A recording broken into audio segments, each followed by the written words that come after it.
Henry, we've been book planning tonight. Obviously, we've got a schedule for a forthcoming second biographical piece on you.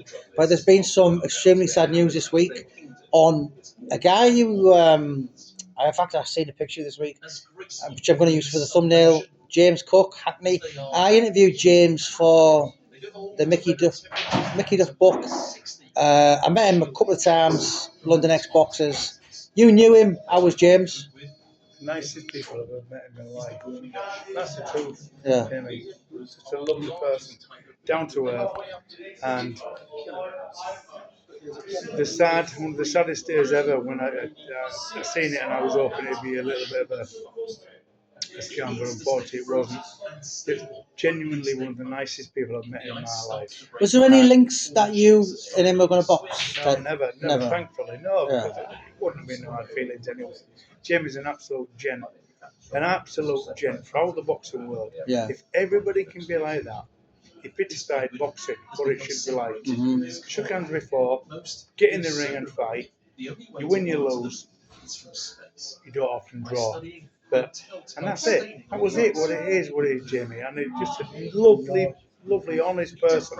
And I think everybody knows that anyway. And that's why, God forgive me, we sadly missed. Yeah.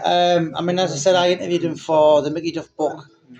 And he said he had 4 promoters, and he described them as the good, the bad, the ugly, and the absolutely awful. Mickey was the good, Mickey Duff was the good.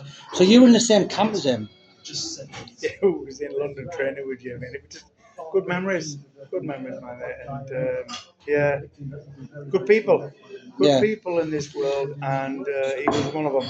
And send my best and condolences to the family, and yeah, Melanie Lloyd, lovely lady I interviewed for the Mickey Duff book, and she written his biography, and it was really sad that I saw a Twitter post and she said, "I can't believe you're gone," and it's like, I mean, James fought John Carr, which is probably better known as Cornelius Carr. He was known as John Carr in Middlesbrough. Fought for the British. Well, he won the British, and he told me an interesting tale. He said Mickey Duff said to him, "Look, James, I'll give you a world title fight. You'll probably lose, but we'll go for the European and you'll get more money."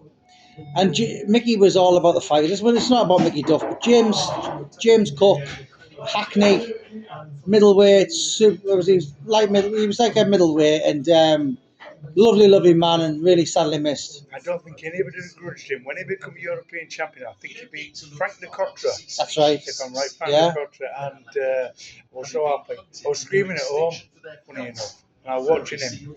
A good friend of ours, James Cook, and a good and honest person. Did you ever spar with him? Never sparred with him, thankfully. He was too much for me, was James Cook. And I always respect him.